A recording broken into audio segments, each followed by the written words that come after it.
Okay, thank you. All right, so I'll hand it off to. Okay, yeah, Do you I'm need any happy to introductions go, to or- everyone in the room? I'm happy to do a little like who's who, but that's just fine. Okay, so thank you guys for inviting me in first and foremost. My name is Rochelle Zimmerman. I know some of your faces, but with the new school board members, I'm excited to get to know you a little more tonight. I'm our K-12 math specialist, so all that means is I get to nerd out about math pretty much every hour of the day, across all of the grade levels, which is really exciting. And tonight I was asked to come actually back in May, I think it was. We were supposed to do this in May and then things happened, and I'm excited to return and actually get it going. So we are gonna focus most of our energy tonight on kind of looking at where we are in terms of math education in our district, in our state, and at the broader lens. And I just wanna get my clicker set up, so you can give me just a second. I'm gonna steer as much as I can tonight. And we'll see if this will work for me. Click one more time. Oh, nope, I think I got it. You go. Yes. Okay. So, I was graciously allotted from now until about 7 o'clock-ish. So I'm really excited. I'm not going to be talking at you the entire time. There's a few things in front of you that we're going to get into. They're all kind of paper clipped together. And just to let you know, you are going to want a shoulder partner for the duration of like the main activities. So if we have a group of 3, we can do that, but hopefully we can get some shoulder partner time. This is kind of our outline. So our goal is to look at what is kind of our current student experience at the middle school level is where we're putting most of our focus tonight.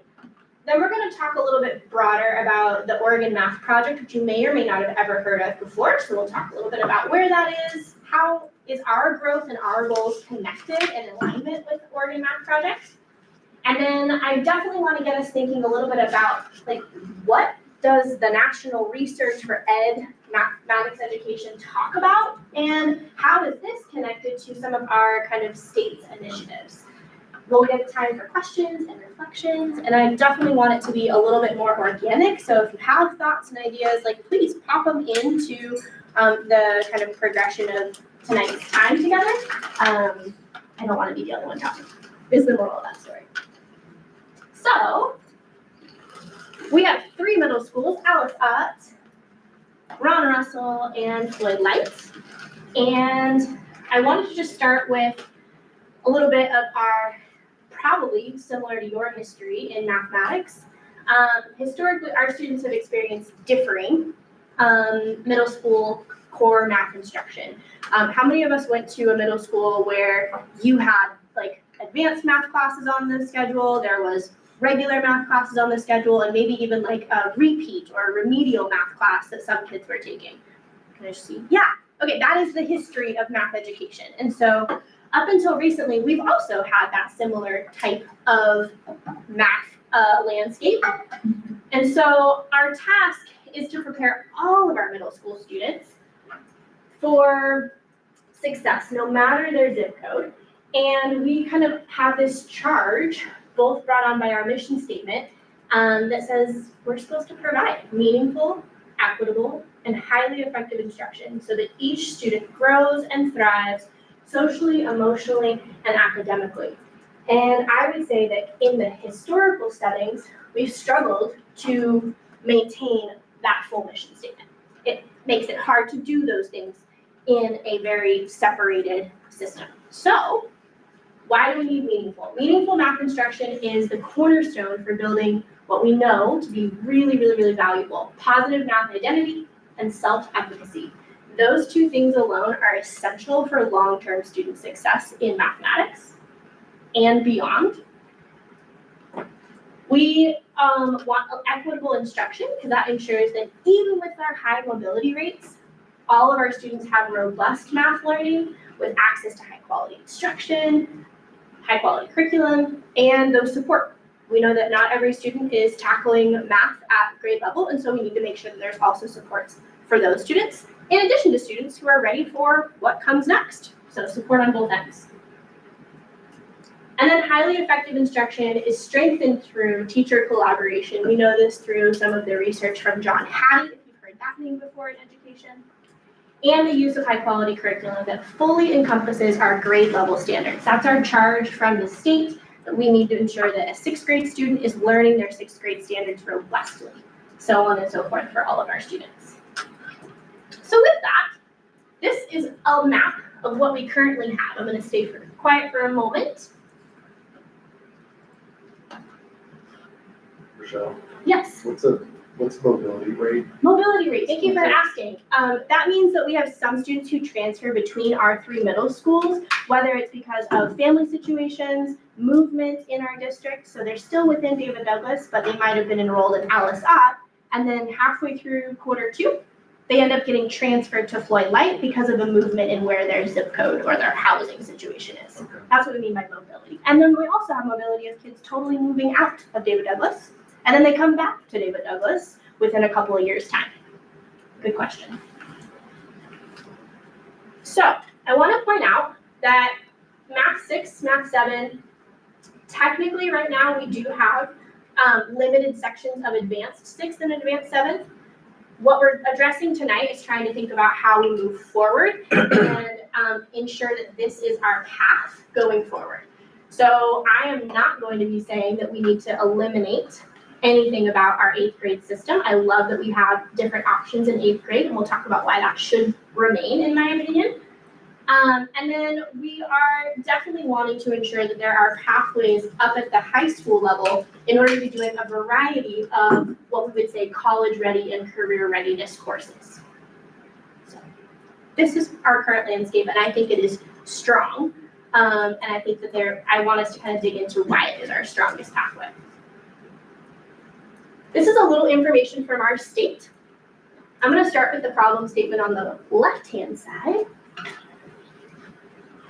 Currently, only about 1/3 of our high school students meet proficiency based on statewide math test scores. This is not new. Even pre-COVID, we were struggling as a state with math proficiency.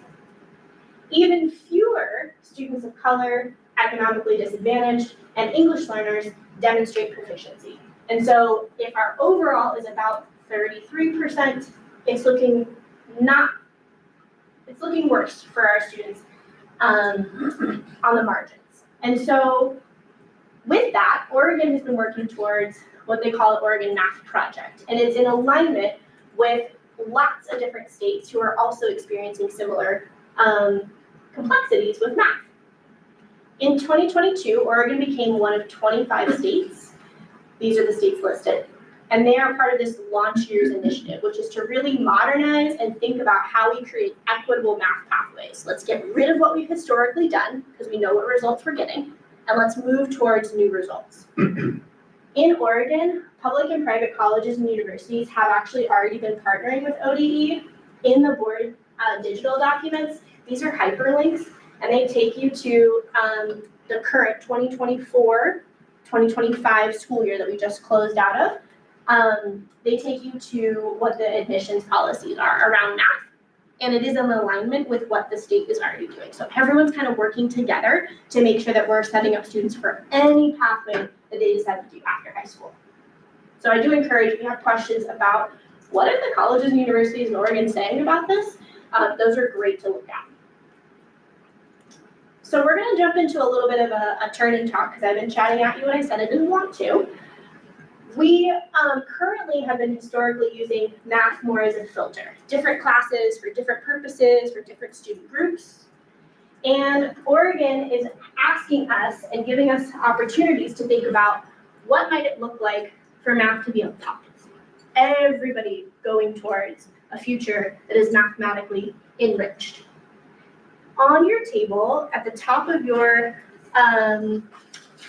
packets in the center, this kind of giant guy here, I'm going to ask you to take just a few minutes of kind of solo reading in order to help us, I think, have a richer conversation.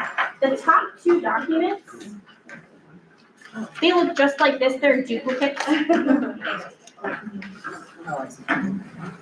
So that if you're sitting in a partnership, you both have one. If you need to grab an extra one, no problem. But I just threw at you like kind of an analogy about filtering and pumping. And I wanted to kind of unpack that a little bit. So if I could ask that you spend the next about 3 to 4 minutes perusing, skim scan. On the back of this document, you'll find some myths that it might be helpful for you to think about. Oh man, I actually have thought that before. What might I be thinking about newly after tonight? So this is your time for about 3 or 4 minutes. Scan and peruse.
When you and your table mate might be coming to a natural pausing point, feel free to think a little bit about my question on the board. What would it mean to shift to a pop? Based on your rough draft thoughts in what you've read so far.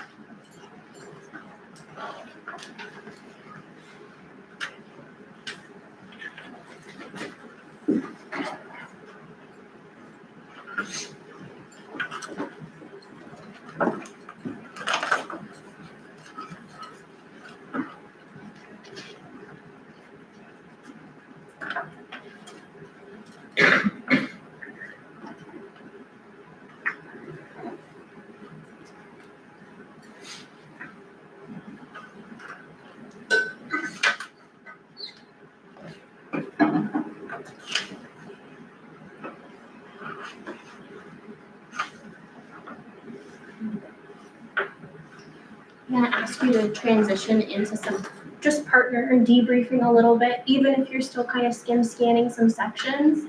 Share a little bit with your initial thoughts. What does it mean to shift to a pop? What might it mean to shift towards a pop?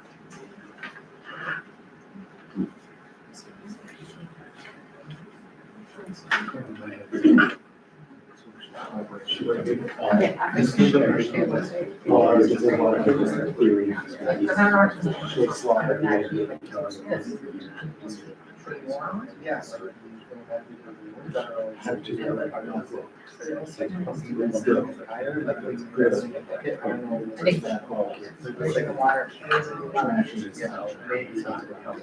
Just like, I think it's talking about like more math. Yeah. Opportunities. I think that's, like all the stuff like slides and she said,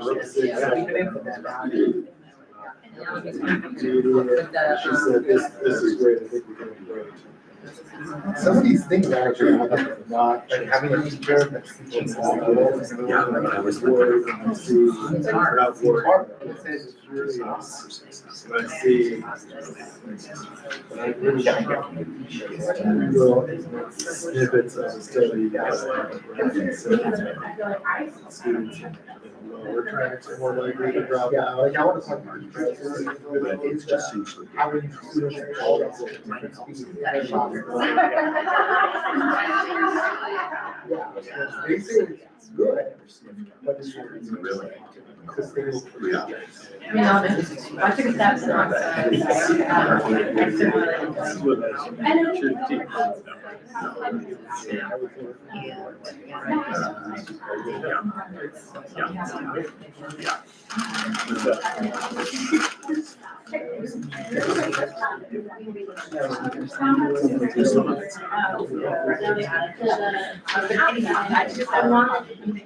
Instead of like if this construction that was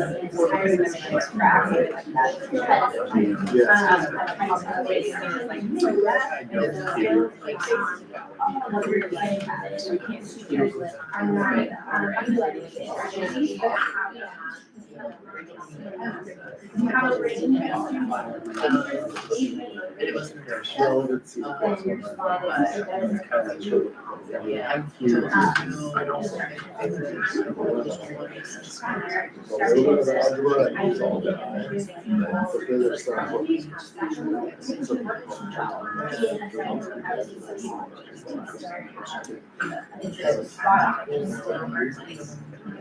let's see. Okay, I'm gonna bring us back together.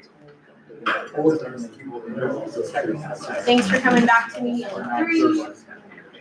Pausing that last thought in 2. Yeah, that's true, that's true. Got lots of ideas I love in 1. So I don't expect that we have a full understanding yet, but I'm hoping you have a little primer. Like, okay, I'm wrestling with what it might mean to filter students into different tracks or different classes. And I'm not quite 100% sure what it might look like yet, but I got a little bit of an idea of this pump, this idea of pushing all students towards math success. We're gonna dig into this a little further. Right now, this is what our kind of region looks like. So if you could follow with my eyes, I wanted to take a little look-see because an often question I get is like, what are other people in our zone doing? What are other districts trying? And so I want to just kind of decode this for you. If you see this little same emoji, that means that our systems are exactly the same. Our pathways in middle school are identical. So we are doing the exact same 6th grade, 7th grade, 8th grade, you get an option as a student, 8th grade or a high school credit class, which in our district is called Integrated 1. Some districts have Algebra 1. We're the same as Centennial, Gresham Barlow. We're similar, I would say. North Clackamas is what we would call 100% detract. They have no filter at all throughout their middle school experience. So all students are enrolled in 6th grade math, 7th grade math, and then 8th grade math. And then we can see in contrast, Portland Public, they have a little bit of what we call tracking happening at the 7th grade level. This PV stands for project-based math. And I've been told, I'm still new to this because it's pretty new in their district, that it's actually it can be a co-requisite, which just means that some students only take project-based math, some kids take project-based math and grade level math, which is interesting. And then we can see Reynolds is a little more in alignment with our historical record of doing different math classes at every single grade. Are there any questions for me as you're kind of making sense of our neighbors? Yeah. How long has North Clackamas been detract? That's a great question. I need to check the exact facts, but I know it has been after COVID, post-COVID. And here, not all of our middle schools are offering integrated. All of them are offered integrated 1. Yep, Ron Russell, Alisa, and Floyd Light all offer integrated 1. Oh, okay. Yeah, that's a good question. To 8th graders only? Well, yes, and some students we have like a grade level acceleration process that usually our TAG coordinator facilitates, but it's called like single subject advancement. So you will see some 6th graders and 7th graders in integrated 1 in the middle school, but very few. How is that not filtered? Yeah, that's a really good question. So because it's such a small number, and I'm saying like 1, 2, 3 kiddos total in the whole district, it's usually in alignment with their TAG certification. So Florence from Student Services might be able to add a little more context to that, but TAG is like talented and gifted, and so that means that in order to serve that student with what they're ready for academically, we have to give them academic challenge and rigor at their level. So you might have a 6th grader who is actually mathematically, academically at an 8th grade or 9th grade level. So it's our obligation to serve them with that grade level content. Does that make sense?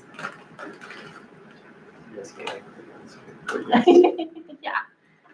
So it's kind of like how we serve students on either end of the spectrum, right? If I'm a 6th grade student working on 2nd grade, IEP, kind of student disabilities.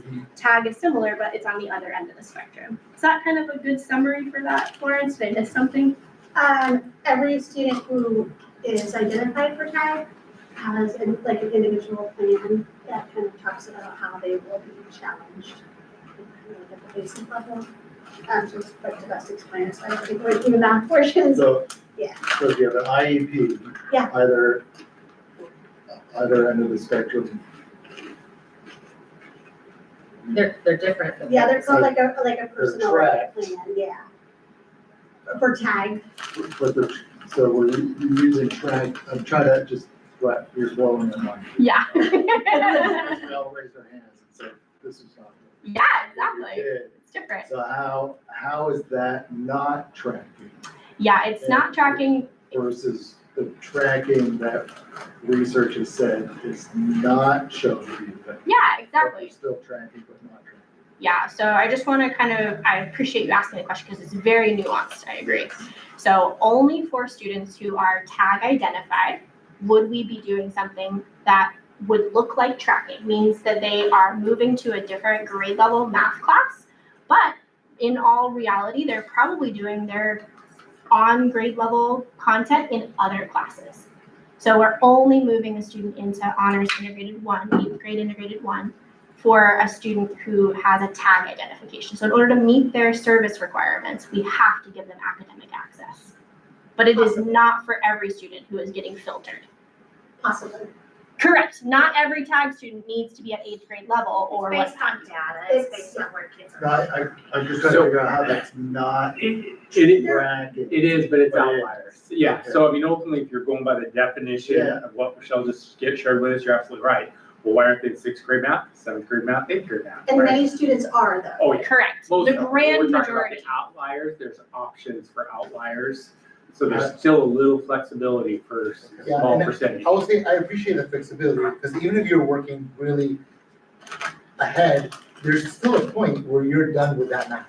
Like, Yes, you shouldn't be in secret math if you can do everything, no matter how correct. fast, then you move ahead, right? You can't, I guess, so.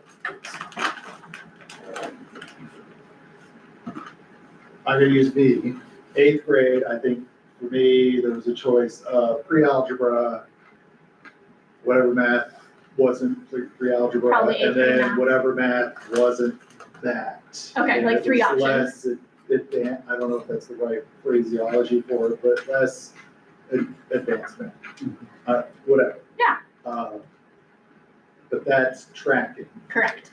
But if I'm in 7th grade and I'm blowing through 7th grade math, easy peasy, I could go to 8th grade math and that's, Only if you are tag identified and we see that you have no, like Jose said, you have no academic holes. So you're completely proficient in your 7th grade math, and it is deemed that you're going to be served through the next grade level class. So it's like 1%, as Ken was saying, in terms of the students that are served through a different grade level class. It's a really good question. I had a kiddo not too long ago who was, I think, like a 3rd grader or something, and was testing out in like 7th grade math.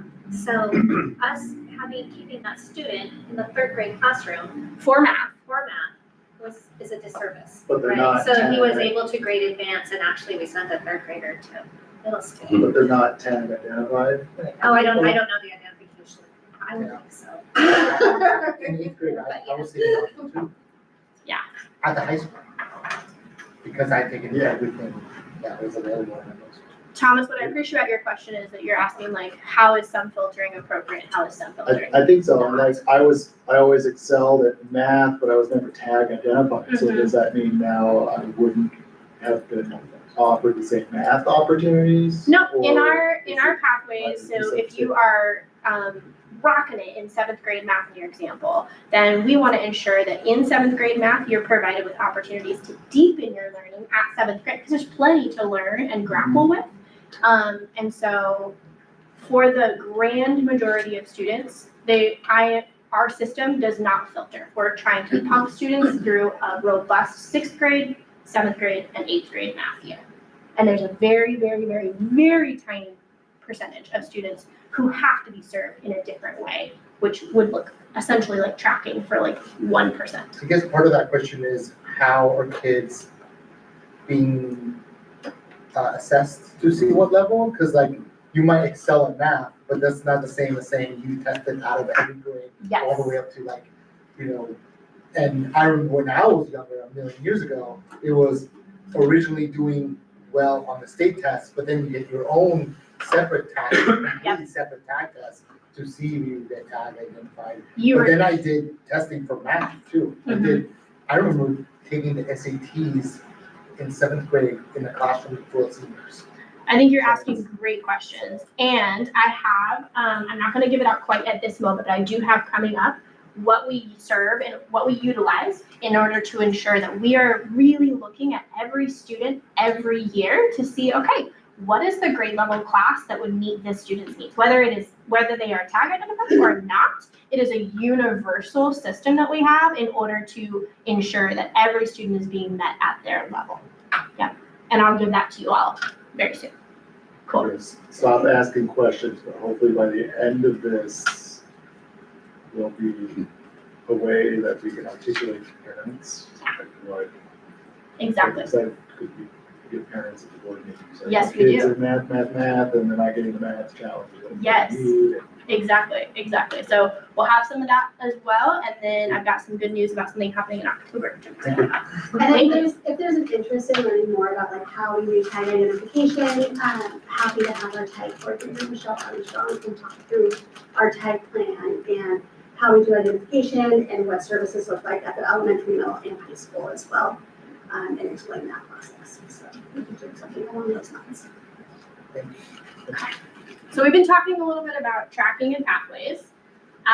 Those are the two verbs or kind of phrases we've been newly introduced to today. So I just want to take a moment. A pathway, according to our Oregon Department of Ed, is referring to a specialized math course sequence that ultimately would lead any student to a career and or college readiness.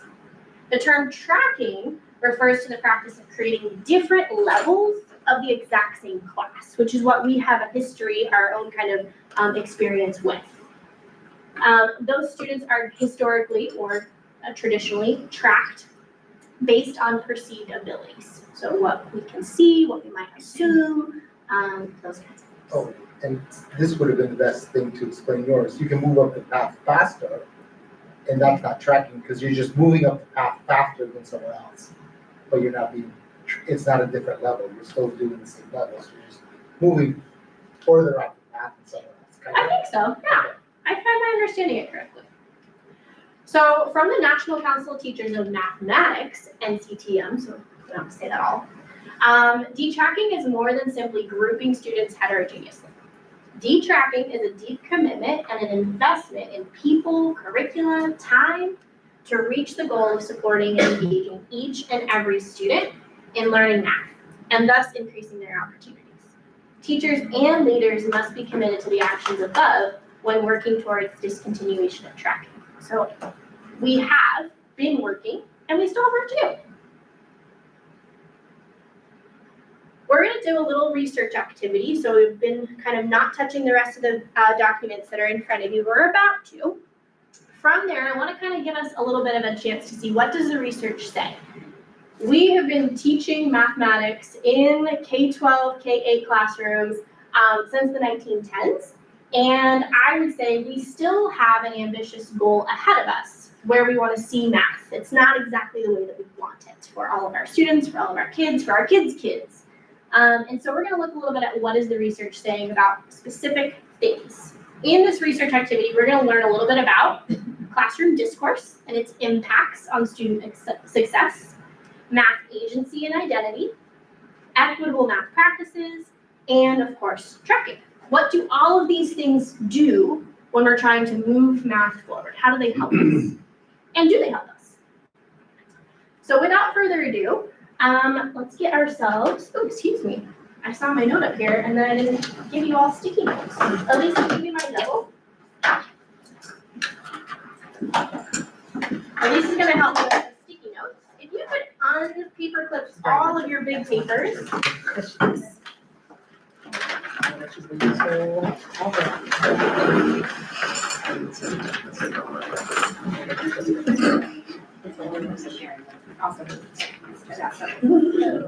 Stack for everybody. Very good. Oh, thank you. I'm excited to be here with you all. I feel like we're doing some good things. Shelley, thank you. All right, so here we go. First thing I want you to do is I want everyone to grab a couple sticky notes, get a pen or a pencil, and I want you to make a prediction next to each of these topics on your big paper. The prediction I want you to kind of think about is, what do you think the research, math education research, is going to say about tracking, about classroom discourse, on the impacts of math success? What do you think it might say? You can be as verbose or as short in your predictions, but I am going to give you a sharp 2 minutes. What the research says? 2 minutes. Make it a prediction. One idea per student. Yes, one idea per sticky note, so you can put them on the 4 quadrants. This part.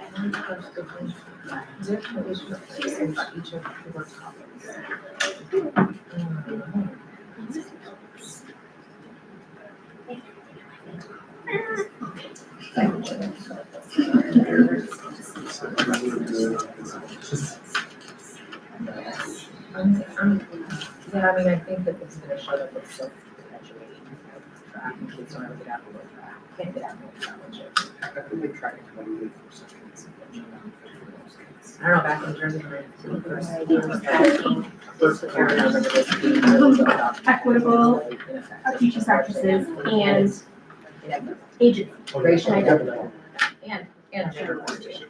Yep, and they've got that on there, nice marker and that big white piece of paper that's on there, they have that exactly. But that's kind of the opposite of what tracking is like. Well, these are not, it's like tracking. You're gonna see that. I'm trying to be. Oh, that's perpetuating. Yeah, I do like yeah, it wasn't like, oh, yeah. That's the ones who got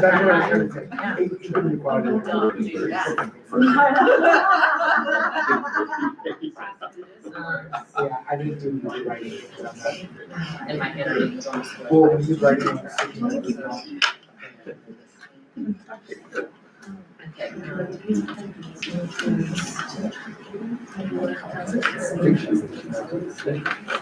but it's still not bad.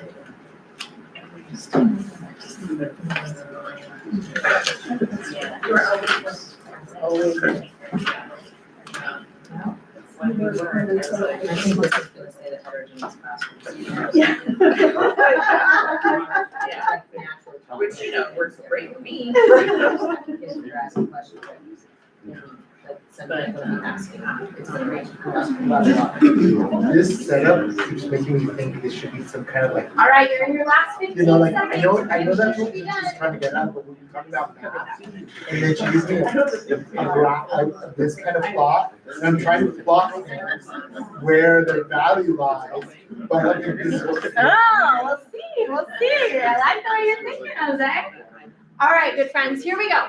You've made your predictions. You've got them stuck, hopefully near the 4 corners that they correspond to. If you end up needing to move them, like off to the side or kind of hanging off the edge, feel free. They don't need to stay where they are currently stuck, but they do need to be next to the 4 zones. Okay, here we go. I'm going to ask that you read each of the research statements in the manila envelope. If you do not get to all research statements, do not panic. I'm going to stop us at the time. That means if you've read 8, great. If you read 6, great. I do not need you to read every single one of them. But I want you to start in a stack, read aloud to each other, and then decide as a partnership, where are we going to put this in our grid? You might find that some research is talking a little bit about tracking at the same time that it's kind of talking about discourse. So figure out if you're going to put it closer to discourse, closer to tracking, or smack dab in the middle. Okay? You have these little tiny book tabs. I made them specifically to your tape today because you can see through them. And I didn't have a lot of tape, so here we are. That's what we're gonna be using. Stick the research where you think it goes, and I will stop us after a hard, probably 10 to 12 minutes. So I'll adjust as needed, but I'm gonna stop talking at you, start where you'd like.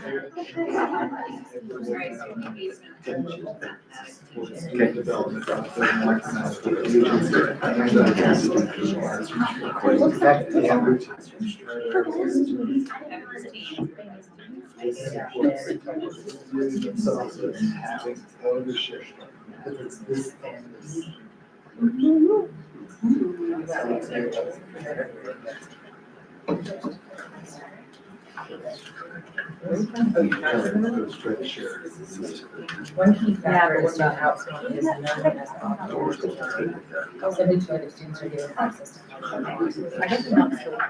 Even though we know that,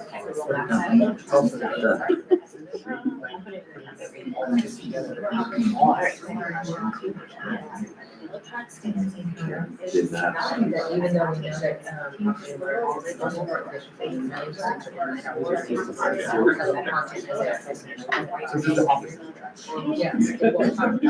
It's not about tracking, it's about. So. But isn't a group right? So this is talking about tracking, but it's talking about tracking. So put it on tracking thing or that. Does that mean my words? It's talking about tracking.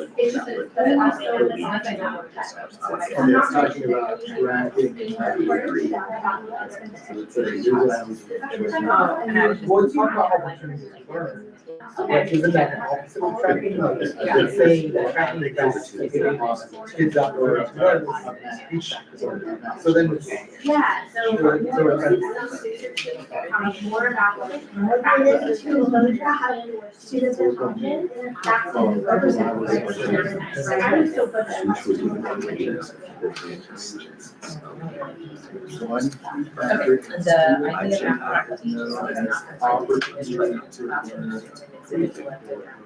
Tricky ones, Ken? I don't know, there's not a lot that probably gets to. Yeah, combined discourse, estimated long. Were there any of them stood out to you? Millions of students denied opportunities to learn high-level content. So. The. That's about this group, but also about faculty.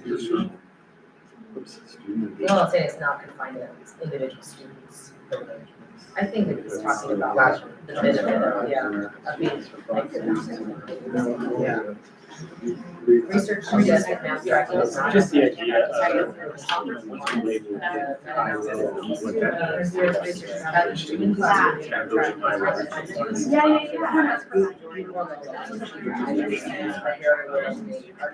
Let's go for it. The opportunity minutes found that students who were getting grades associated with science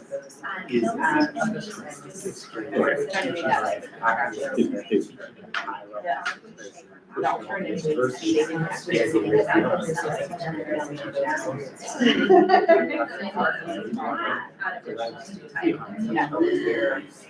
kind of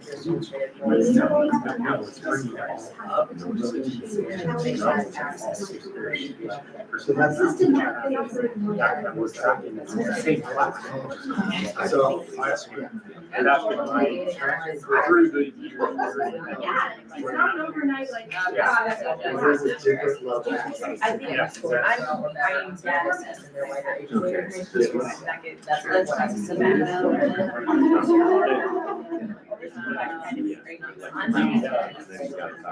you go, okay. You know, and these are what I love that.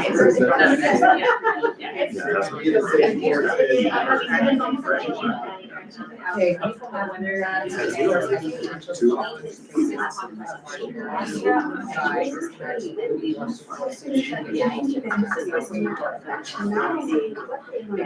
was probably some guy. Deciding that, you're not, like the obvious answer is the answer.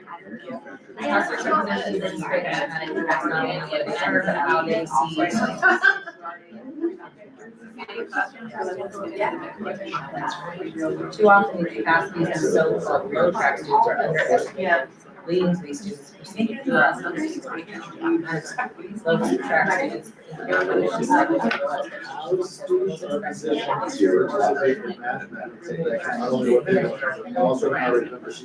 But that's what sense now, how do you some of those?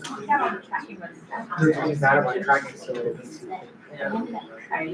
Those who are named those strengths, leveraging strengths, or learn, learning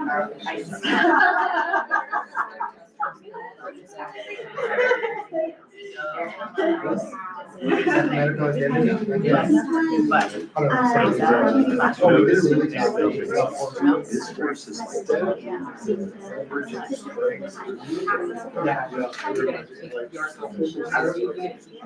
I remember in I think we're looking. college, there were a couple of. Because I would like.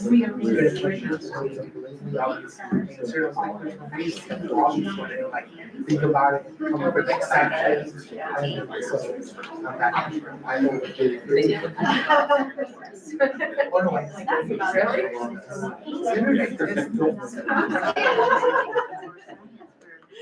but teachers, we have to. All right. Seeing quite a few groups are close to being done, and I also recognize our time. If I had us all pause, would that be okay? Reading the last one that you read, is that all right if we stop there? Yes. Okay, thank you so much. So we've just scanned a variety of these research statements. They all come from an ODE resource, and on your table you have a copy. If you would like an additional copy, because there's only one to share, feel free to ask me. It's also in the digital board packet, but all of the research that you were reading comes from physical research, and this is an ODE resource, which I appreciate as well. This is roughly where my brain put these. So if you are interested in an answer key, because it is a math class, right? I mean, you gotta have an answer key. If you're interested, you might be able to kind of confer and be like, oh, ours were kind of close, or I have a very different one. Okay? Here are 4 more. All of your little cards should have a little itty bitty number on But it them. was complicated. Ah. Partner is making everything. I wanted to do it more like that instead of just tracking. Do we need to separate you two? I was thinking more on a graph, mathematical, like it's in more leaning towards this, and a little bit of that. So that's what I was doing. And it You know was- what, that tells me something, we just gotta come back and do more math. I love it. All right, so I'm gonna move beyond this pseudo answer key, and I'm gonna move us one forward. If we are trying to get to this hypothetical, this ambitious point B, right, in the distant future where math education is serving all students for every single need, which I think we are needing to work towards. If we want to get here, then what do we need to continue to bring with us on this journey? And what things might we need to set aside? Like, maybe it's a belief we thought we needed to hold on to. Maybe it's a practice that we felt like, I guess I never really thought about questioning that practice. So I'm gonna stop talking at you. This is definitely kind of a lofty question, but I'd like you to just kind of turn with the people that you've already been conversing with and see if you could nail down or vocalize one thing that you think we should bring with us forward, or you could go on the other side, something that you're wrestling with and you think you might need to be setting it down, or we might need to be setting it down, setting it aside. Okay, feel free, brainstorm a little bit. It's so important to have a lot of opportunities to learn and different,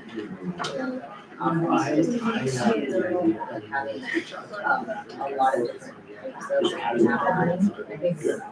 I think as long as it's like yeah. I like the flexibility. The more high school is so I like that we have more focus on whatever kind of applies to it or whatever is out there. I like that. I like it. Perceived I think some are gonna I like it. Some people like math. I finished every math class in my high school as also my sophomore year, and I wish there was the big high school allows you to have a lot of. So now we're all. Because data science is a key chip right now. And there are kids I know that were great at calculus or pre-cal, but then you know what I mean? So having that opportunity to have a lot of classes. So we'll keep lots of opportunities. So I mean, I think it helps them lots. So like what is this average? One way of doing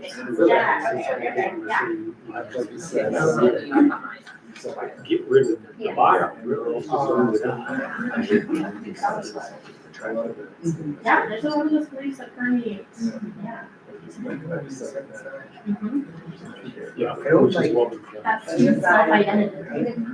I know teachers might. Okay, I'm gonna bring us back together. You've been sharing mostly. You've been sharing mostly with just the person you're next to, and I know if I was in your chair, I'd be hungry to be like, what have you guys been talking about? What have you guys been talking about? So I'm curious if we want to maybe popcorn some ideas, something that maybe you heard in your little conversation right now, something that you shared. What comes up for you? Would you be willing to share across so we can kind of spread some ideas?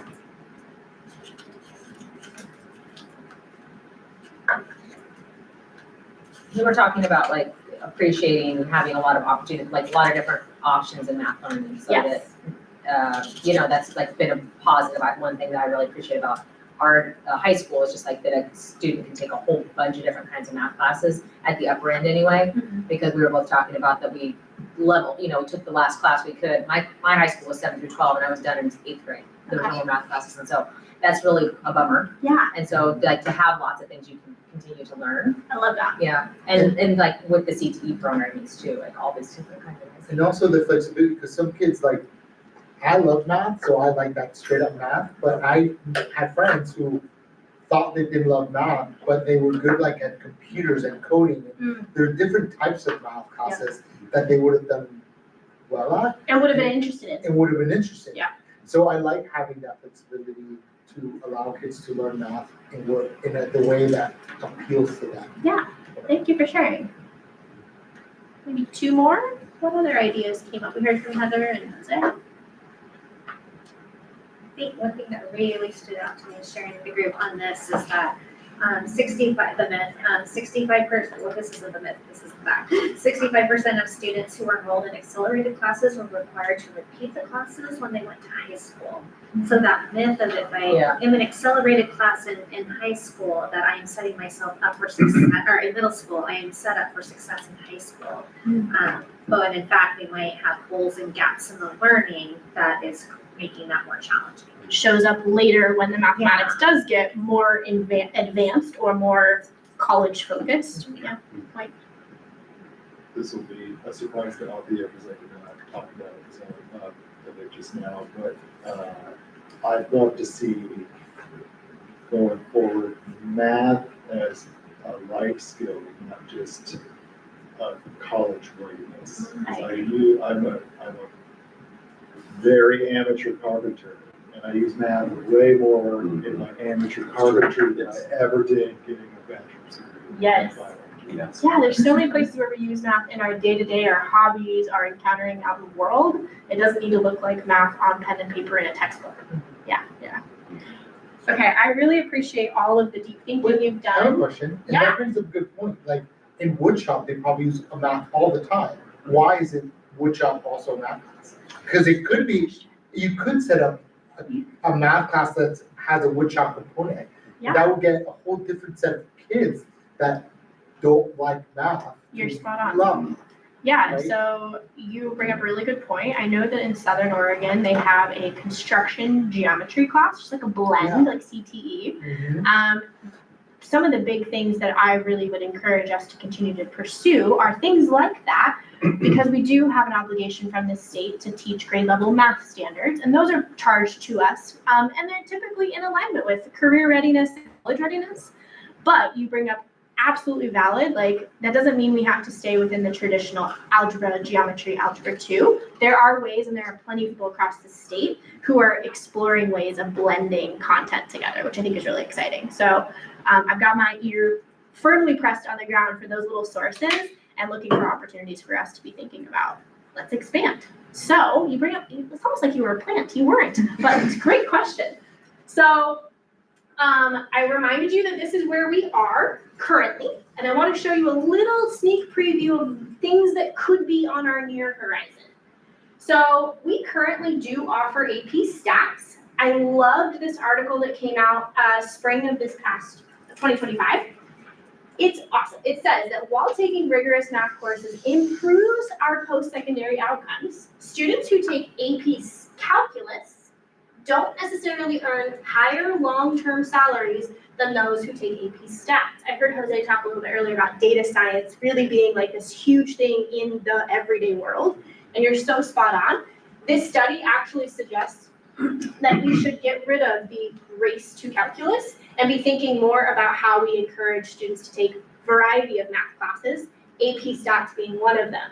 And so with that in mind, our partners at MESD are working on a future math course right now that should be eligible for us to consider bringing to school next year, which is really exciting. This class is called Math 108. It's a data science class. With that type of a label, it does earn students college credit. It is an actual college earning class, which is exciting. And I find that it can be really helpful for us to think about, might some students want to take this and then jump into AP Stats? That's absolutely a pathway. Might students want to take integrated 3 and then their senior year take data science, but not AP Stats? There's lots of different ways students can move through these pathways. Lastly, our partners over at PPS are actually playing with and piloting a STEM elective, and I'm learning more about it, but there is an article in the Oregonian that talks about diversifying middle school algebra, which kind of gets to what we were just talking about. Like, do we have to wait until high school to give students those opportunities? They're hungry for engaging now. And so I'm really excited about the possibility of this class. And this is something to do with doing like mathematics through application in like a STEM-based elective. So it doesn't earn math credit. It doesn't work on just specific 7th grade math standards, but it really helps students to start grappling with 6th grade, 7th grade, 8th grade math through application. So I've got my eye on that. I actually have a teacher friend who's teaching in Portland Public, and I'm like, hey, let me see what some of the stuff you're doing. I want to know what that class is all about. So I'm hoping to learn more, and that might be something we can also bring in not so distant future. I think that is the end of my show, my time with you. I've had a blast, but I also told you I'd ensure that there were opportunities for questions. Thank you so much for asking questions so far. Are there any other things that are kind of popping at the top of your head right now?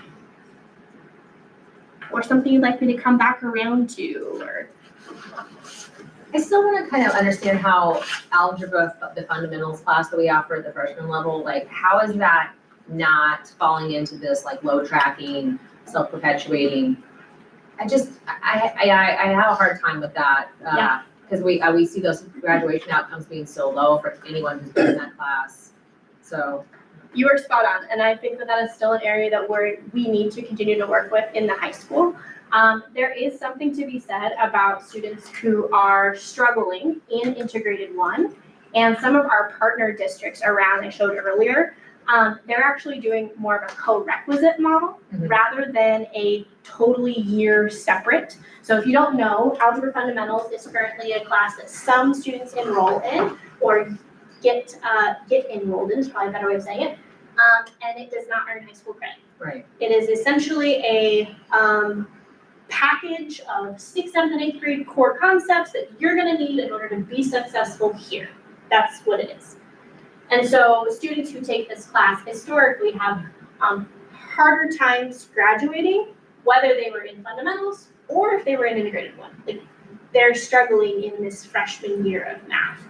And so I totally agree with you. That is an area that I think we need to continue to work on.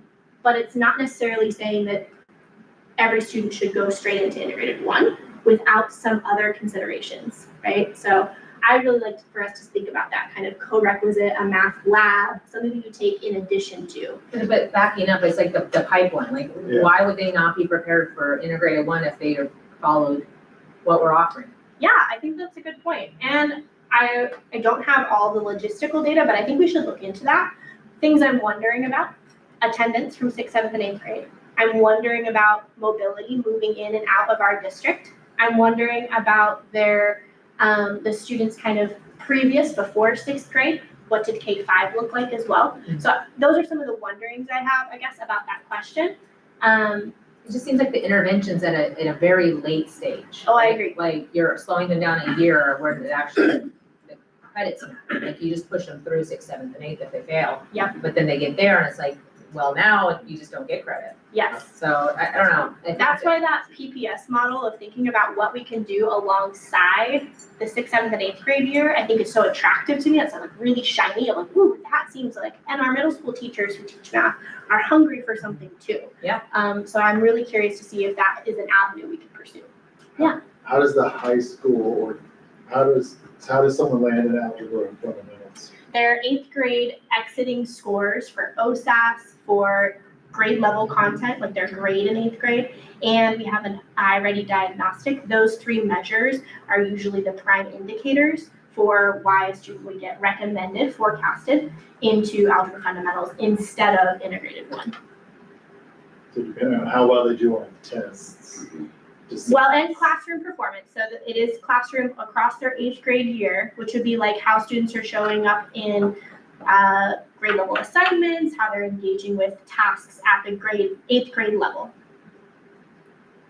Yeah, and you asked the perfect question, because I told you I was gonna give you this.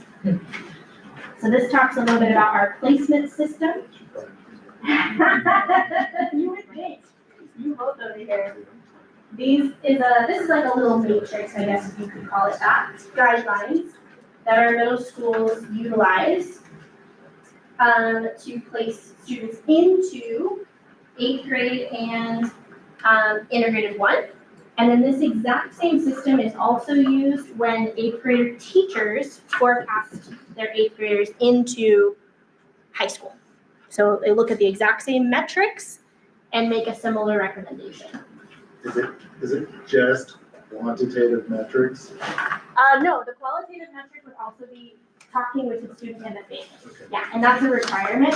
Let's see what it says right now.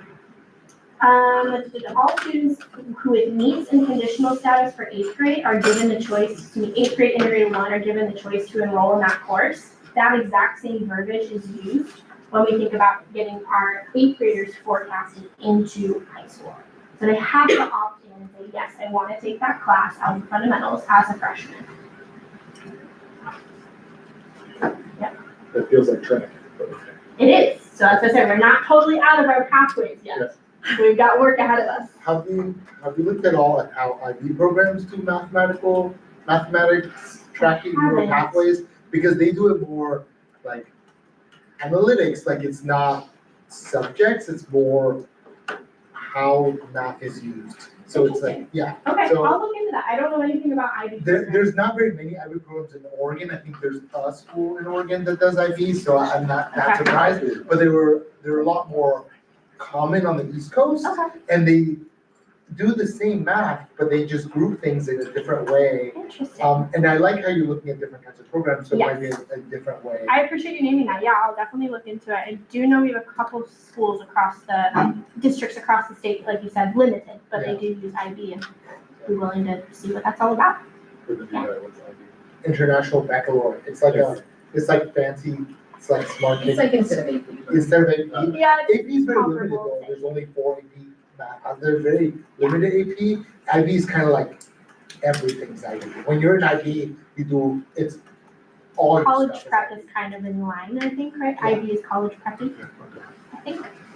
Yes. All right, I recognize that I went over by about 5 minutes. No, Thank you're you very welcome. so We started much. a little I late. appreciate you. Thank you so much. Everything that you have here is yours to either recycle or keep. I hope, if anything, that you keep the MITS paper. That was the first one you looked at. That one I think is really valuable. And if you have residual questions, please, please, please invite me into a conversation. I am hungry to talk about math anytime.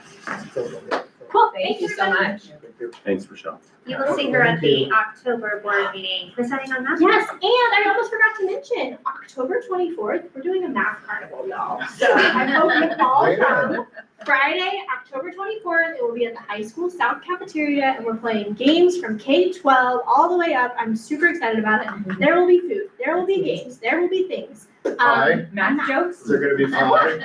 You know, I'll see what we can do. I haven't talked to the food lady Alright, yet. how could you not have pie? Right? I know, exactly. Give me the time. I don't get it. 5:30, 7:30. 5:30, 7:30? I'll send you all a little buzz reminder about it. Yeah. So team, we kind of started, we were the computer and we just handed it over and I should have done a better job introducing Michelle for anyone that's new. We're very lucky, fortunate and thankful that we have someone who's been in our district 10 plus years, by the way. She got an award earlier in the year. So She got an award. But her passion around math and her leadership to help our district continue to move forward, I borderline unmatched across the state. So thank you, Rochelle, and I know everyone in this room really appreciates your leadership and your voice. So Thank you for inviting me. Very impressive. Now I have to talk and it's not gonna be as anything comparison, so. Okay, so second part of our, agenda is kind of based on last board meeting, and a kind of reminder to myself that when we developed the targets, the disciplinary targets that we reviewed at the September board meeting, with, Assistant Superintendent Spears, if there wasn't a good, I think, kind of understanding of the history. So what I have today is kind of a backup of how the board got to setting targets and kind of just an overview. Because I think when we set the targets, the only person, it was just me and Stephanie that's currently board members. So in 22-23, I presented this set of slides in a board meeting, Ken, with, yeah, okay, so Board meeting. it was a virtual one. So I just want to go through the first few of the disciplinary goals and kind of like, to kind of give the background. And then there's a few more things and hopefully we can clarify anything from there. Can you go to the next slide, please? So the conversation came out of racial equity commitment to student discipline in our equity plan. And down there, that last bullet, one of the KPIs in our equity plan says progressive decrease of exclusionary practices and discipline in student data reports and analysis, specifically for Black and brown student groups. So this is kind of centered around that. And so that's the background on that. Along with that, and we'll cover those in the next bit, is a bunch of board policies, like our equity policy and so forth. The next one, Cindy. So we had spent the 22-23 school year talking about data monitoring and like what's the role of the board a lot. There was a lot of conversation around like what is the role of a board in data monitoring. And so at this point, we had done the first two things. So we had reviewed historical data and we were focusing on referrals and exclusions and student achievement. And then we had really spent a lot of time understanding what metrics exist and what metrics we wanted reported. So there was a lot of conversation during that period that I'm just kind of, I can pull more of that. We can kind of go deeper on any of that, but that's just kind of the overview of what was happening. And anybody, cabinet and everybody, if there's things I'm missing, please hop in because you were all there. Okay, so the goal on this was to establish a set of measurable goals with specific metrics. That was going into that.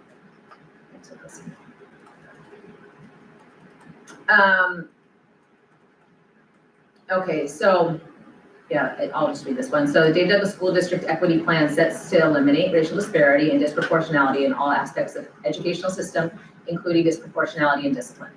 Our focus on student level data is on student level data where every impacted student received 1+ exclusions or referrals. So that we're talking about students who had received exclusions or referrals, that subgroup. And then the school-specific goals that we presented at this time were to have a progressive decrease of exclusions, referrals, specifically for Black students relative to their white peers. So there was a lot of conversation around why not, like, why just one group? Why are we just not comparing to the whole group?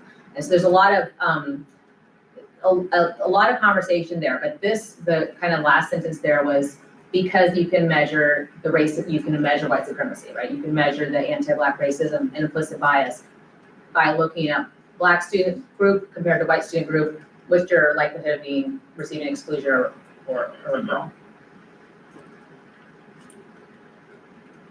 Did the conversation ever talk about how we have such a high Hispanic population in our school district, and those kids sometimes are considered white and sometimes they're not? Yeah, so we were trying to get as specific as possible, and that was a part of the conversation a lot. And what was really discussed is that when you go after anti-Black racism and you talk about kind of the most impacted student group, you're going to eliminate race, you're going to shine a light on everything, right? It will improve outcomes, if everything is equal. And so, yeah, that was a conversation quite a bit. But if we found that as we were looking at all student groups all the time, we never were able to focus on specific indicators. No, it's more like, I don't mind looking just at Black students for that, but I'm saying, like, when you look at white students, if you broke that down even further to white students and Hispanic white students, you might get even different numbers. Yeah. You know what I mean? Yeah. That's what I'm. Okay, so this is a little bit of review of the math we were covering there. So I was just explaining a bit about what these are. So number of referrals and exclusions, so student level, number of students who have received one or more. So it's a yes, no, it's a binary variable. That's one indicator. And from that, we're looking at the percentage of students who would get referrals and exclusions, one or more. And then we looked at just basically that relative risk, one group relative to the other group. So basically, are you in a group of students who's been excluded from school? Sandy, can you go to the next one? And so this was kind of the idea here, right? Starting with, and this was looking at the ratios, relative risks for Black students versus white students. I think this was the high school data, and what it would look like. What does that mean, right? So a 1 means no disparity. So we were setting targets at the time that would gradually decrease the risk, basically. Can you go to the next one? Okay, so we don't need to go into these too much. Could we just go to, I think, the first slide, just so we can look at how we set it up? No, not this one, sorry, keep going. This one. So in the beginning, we had, this was kind of what we were looking at. We had these tables where we were looking at, and I think Sarah brought this up at the last one, why aren't we including how many students we're talking about? And in the beginning, we did have this. We had a more robust table, and we were looking at a lot more data, but it's so much, right? And it was school level, and so we were just kind of running into that, kind of some of those similar, as we did this first year of monitoring. But this kind of sets up the background. So at this point, this slide right here was looking at what is the rates of exclusion for Black students and white students in high school. And so, we were looking at these numbers. And as we talked about them more and more, I was like, well, a lot of the counts are captured already in the percentages, and so we can kind of reduce the conversation in a little bit of by zeroing it. Sure. Can we go just through this table real quick? There's number enrolled, so that's an individual. Yep. And the number of exclusions, is that still an individual, or is that? No, that's number of exclusions. Okay. That's and then number with exclusions is an individual. Yes. So of those 15 people, some number got more than one. Correct. So those two columns. And so you can get these metrics at any time by requesting from. Yeah. So we have all of this, but in terms of reporting, you'll see that we've narrowed this down from what we were initially doing here. And we've kind of changed some of the actual numbers. So at this point, we were naming numbers, like percentage of, and then looking at those numbers. But because that's very complicated, we end up changing this a bit and how we're monitoring it. So, Sandy, can we go to out of this one and into the second hyperlinked one? Okay, so last summer, is that right? Summer of 2024, at the board retreat, we worked on this a bit to change some of the language here. So this document here names the board policies that talk about, that have that as the goal is for eliminating racial disparity and disproportionality are in those 3 board policies along with our equity plan. And so the number 1 changed, whereas 2, 3, and 4 are the same. But what we have here is just changing the goal to eliminating disproportionality at the building level between Black students and white students within 3 years. Same goal, but the metrics are a little different. So as we go down this document, you'll see that we don't have as much bulk in the numbers. There's not as much specifics in like the percentages decreasing, but we're still talking about those proportions. And we added more based on where the conversations were going. So we still have ratio of proportion of students with exclusions. We still have ratio of number of exclusions per student. So there's 1, right? You have a group of students who have been excluded, and then of the students that have been excluded, how likely are you to get more exclusions? And Florence talked a lot about this at the time, that the restorative justice outcomes, you would see more in that one than the first one, because the goal would be to not have, you're dealing with behaviors in a restorative fashion. And then we started talking about number of days excluded. So of those excluded, are those equal? And then we talked about these specific indicators. So those specific indicators there, we picked based on a lot of conversation around these violation codes. So Tay gave us this printout. And so if you're interested in all the specifics of like, what do we capture in terms of incidents, there's a lot of detail. And some of this has changed over time. So in those originals, in that first slide deck, if you're looking through it, you'll see there's some conversation around insubordination specifically. And that was an indicator that we were, and we still have here too, as one we want to follow, because it was highly disparate.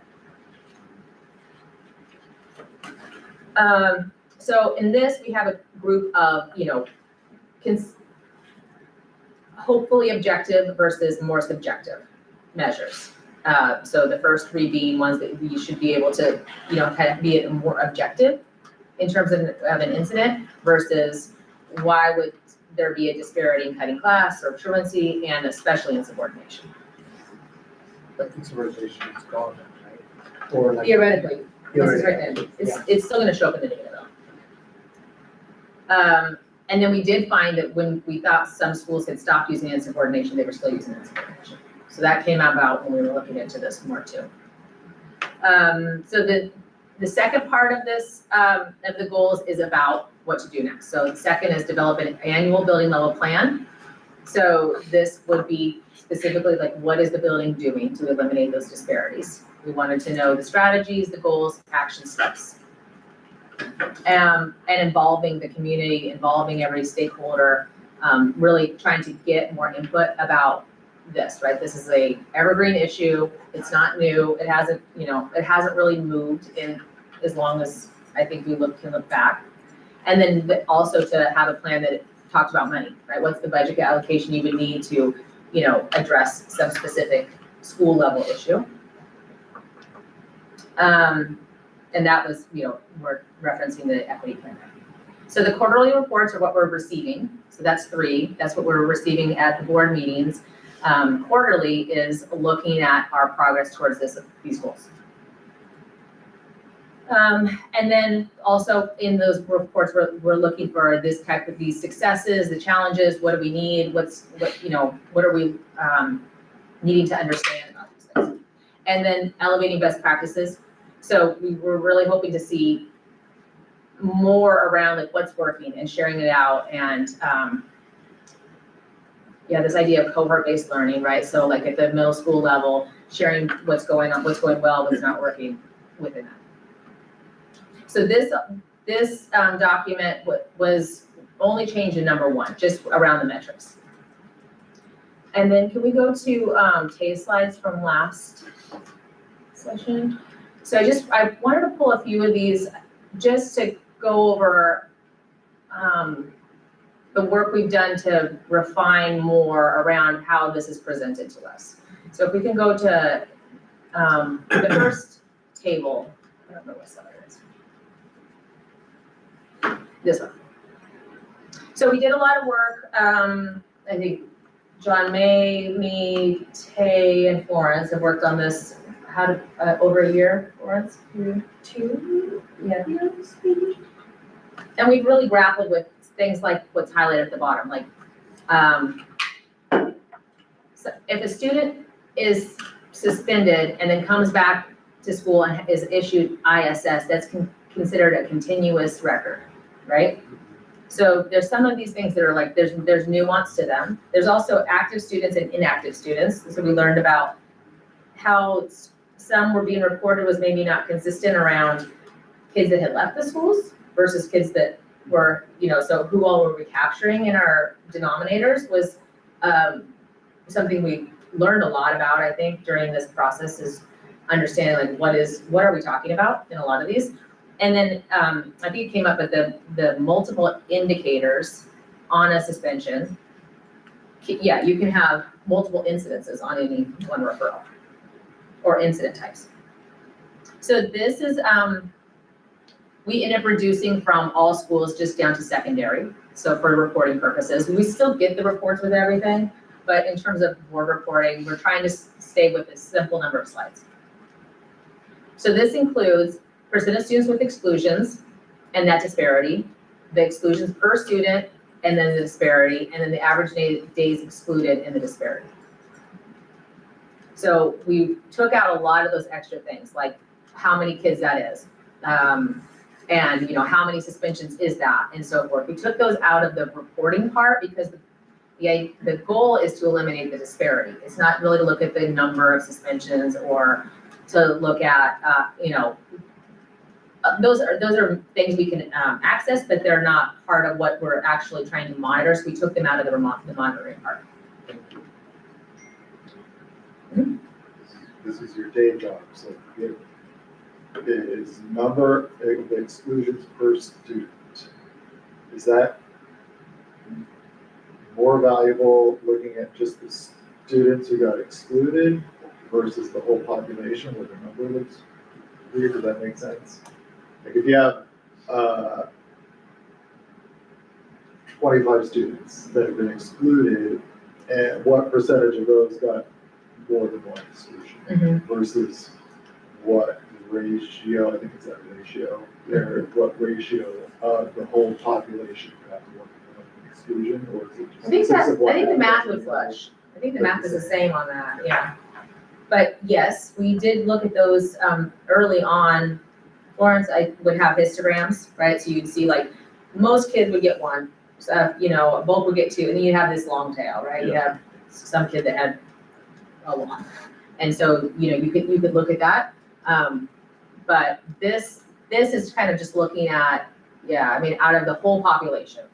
And if I'm enrolled in September as a student, and then I get excluded for some reason, then I decide David Douglas isn't for me and I leave, am I still showing up here You should in this, but we learned that, every quarter? yes, Okay. right? Because an inactive student is still captured. Pending how you pull it apart. But we made it consistent, so that inactive and active. I was looking at the spreadsheet before I came, Sure. but Except John- pulling both active and active. yes, Yeah, because John said it stays Inactive. with the school. yeah. I do appreciate this, because I've seen the other ones with a lot more information. It's just a lot, like, it's a lot to talk about, but this actually you can have a discussion about. Yeah. So.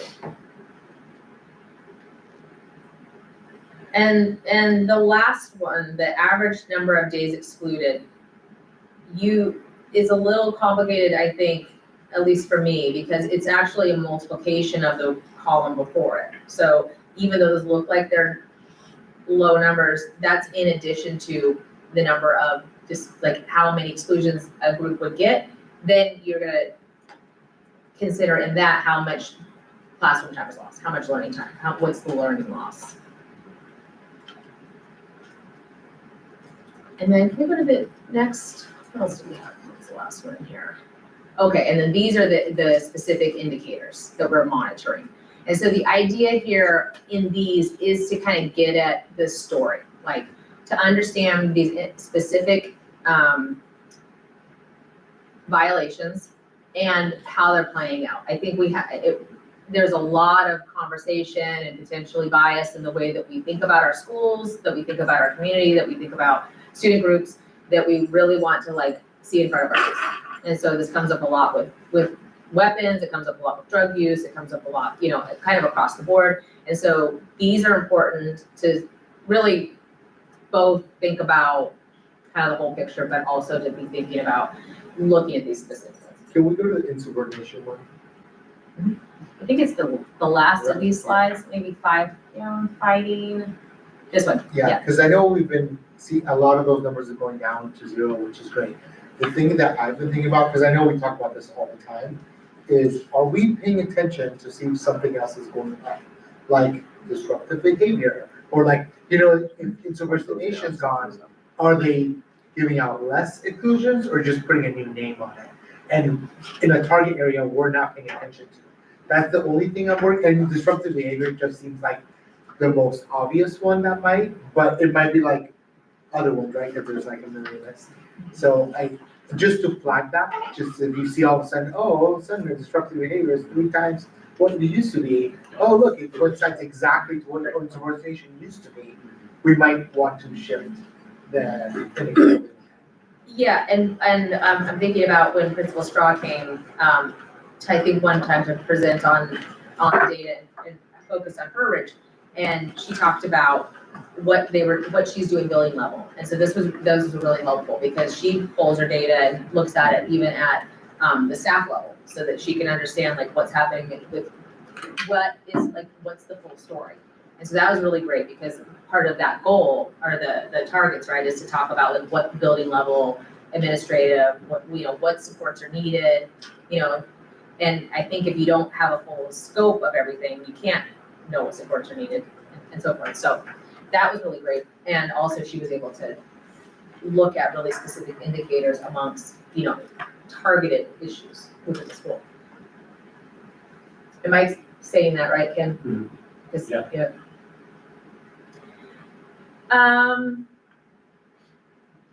What else? There was one other thing. I don't think I have anything else in it. Is there a couple more slides on this one? Truancy. Should be 15 slides. Truancy, weapons, and then Okay, and then this one we're looking at cohort data over time. So this is the more of the longitudinal look. So this is, for example, is your high school data. So we're looking at the change in these disparate numbers. And then seeing, kind of compared to over time. So this is students with exclusions, and you do right there have the proportion enrolled. So this is just Black and African American and African students that's being captured, and we're looking at what proportion of the student group is receiving exclusions each year.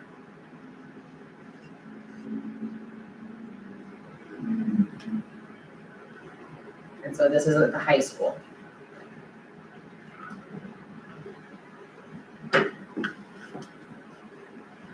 So this one allows us to take more of a multi-year look at the trends, and it's not compared to white students because at that point you'd be comparing risk ratios over time and all of this kind of stuff. So this one just allows you to say like, okay, if you're a Black student at the high school, what proportion are getting an exclusion? And so you can look at kind of the overall impact there. The percentage of enrolled is remarkably consistent. Yeah, which is another reason why we don't need to keep a lot of that data, because our district is fairly consistent amongst, the schools, and we can just know what it is. And it still does, even if it changed, it wouldn't have an impact on the percentage with exclusions. That's still a similar group.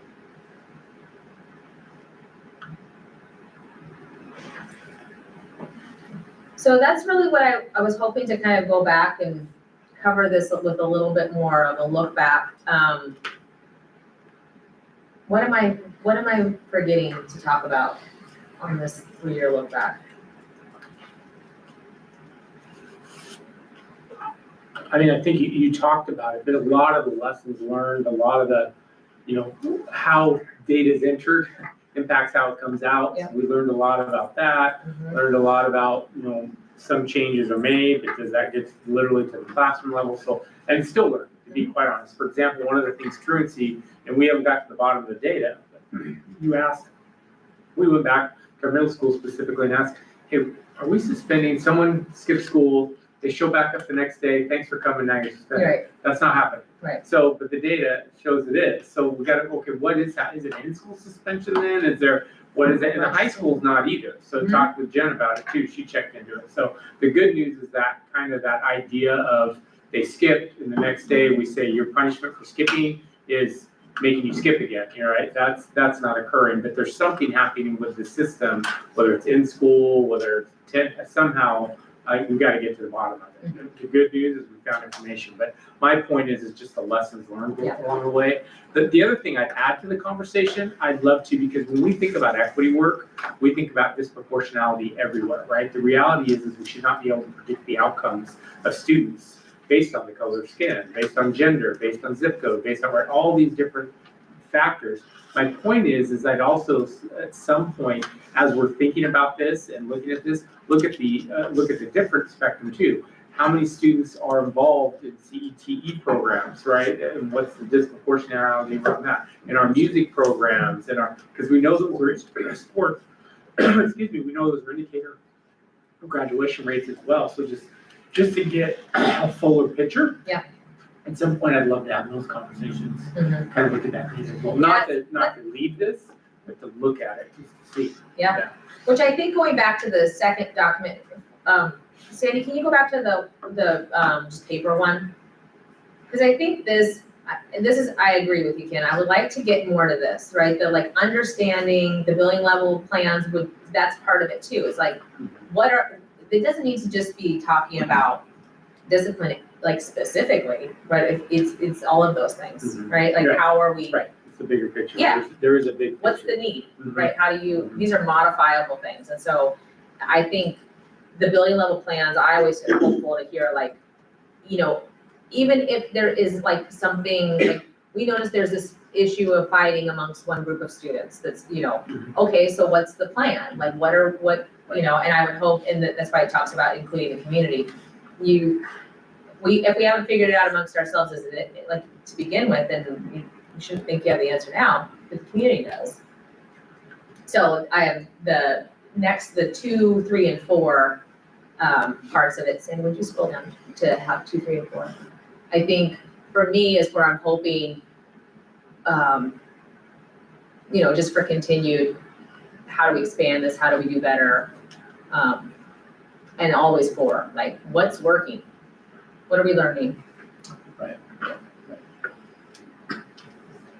So I hope that's a little bit of a kind of just snapshot. There's more documents, there's a lot more of the polls, there's a lot of spreadsheets and so forth too that could be, I don't know how useful it is if you're not kind of deep into it, thinking about all of that stuff, but it all exists and it's all things we can do. And you can also always ask for specific data and more robust to what you want to look at. I think I'd love at the next quarterly report,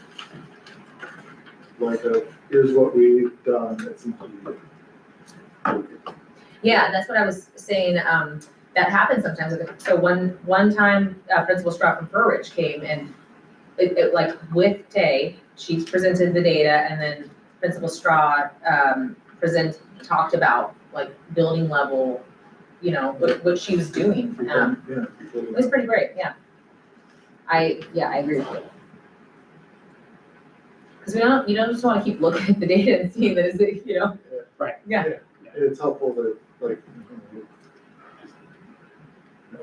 and making budgetary decisions and policy level decisions, and hopefully it's meant to inform, better choices, better policy, better budgets, all of that. So, yeah, I think that's all I wanted to cover on that, but I would encourage anybody to join in, ask questions.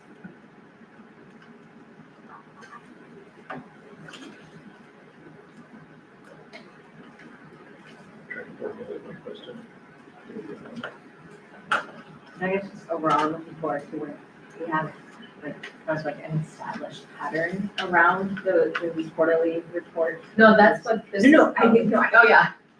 sorry, I think that, No, I think we've gone to that, so I just feel like when I've seen it in the last year, I know a lot of work has been done, and this is great because now it's like, this is the work that's been done, and why we're here.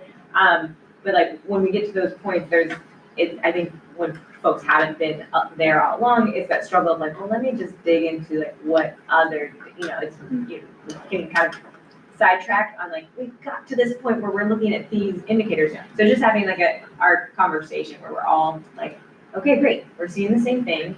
Hopefully we'll have, someone come along, from one of the buildings to highlight either a challenge or successes at that same time.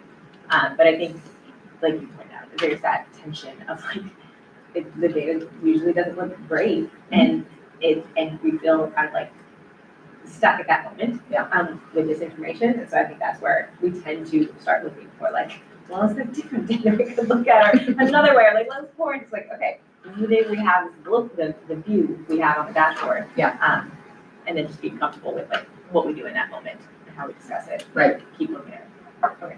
No, I agree with you. And I think that's kind of, the template is gonna be consistent, so, the Superintendent Spears presented, so I think that is kind of the goal, is like, here's the data, and then what's the conversation?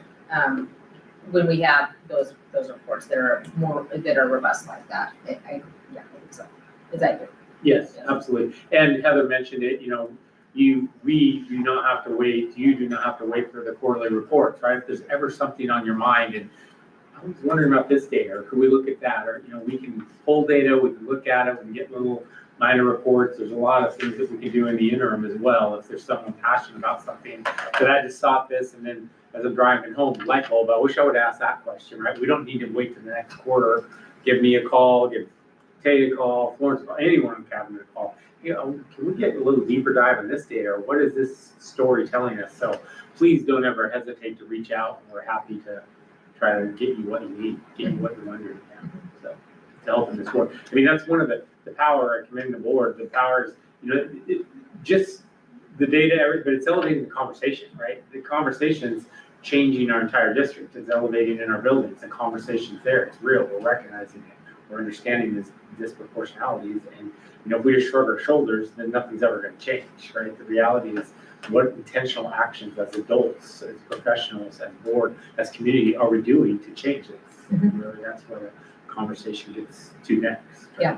And we did have a workshop, we did have a workshop here, as we were rolling out the targets with building level administrators, and we did table work, so, board members and cabinet was split up with different tables, so, yeah, I think, principals and vice principals, Yep. and so there was a lot of conversation around this, and it wasn't an easy one, for sure, but, it was like, why are we doing this? What's the, a lot of conversation, and a lot of surprise, like, this is real, this is the data, so that was also, that's part of the background too, that I don't have slides on that, but there is that, and then also, that at that point too, everybody was meeting with their administrators, I think everybody was anyway, and talking about the targets we're rolling out. So there was some of that. And I know a lot of weight gets put on administrators for this, and rightfully so, but I want us to look beyond that, because like we heard, the football program has had great success in helping their kids get better grades and less inclusion and get in trouble less because of things they're doing. So what can we do in different areas of the school where it's not just on the shoulders of the administrators, not just on them, but maybe, you know, the band program has their own program like the football, you know, like, we can have those programs appear in different places that might be easier to reach kids, that could have an impact.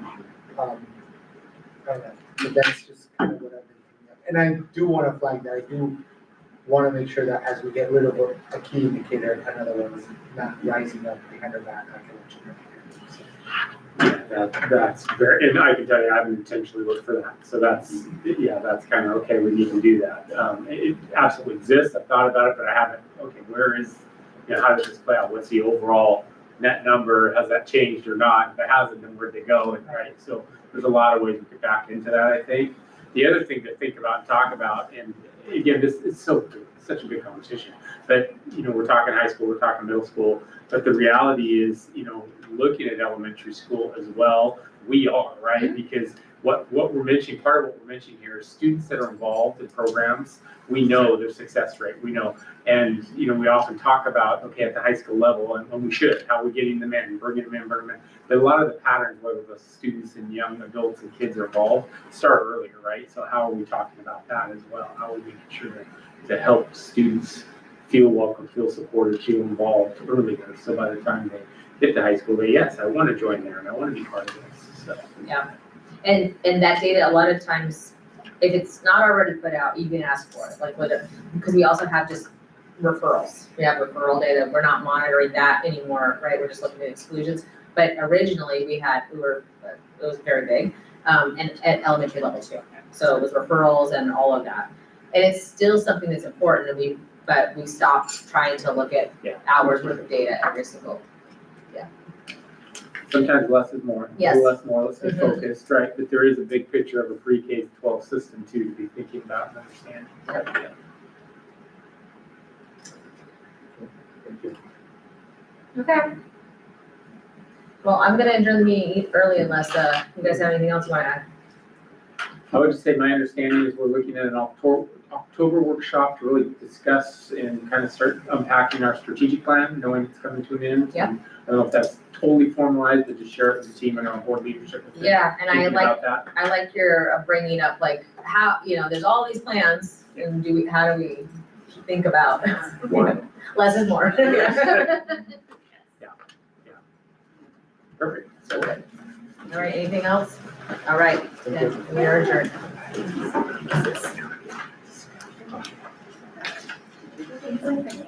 Go to what?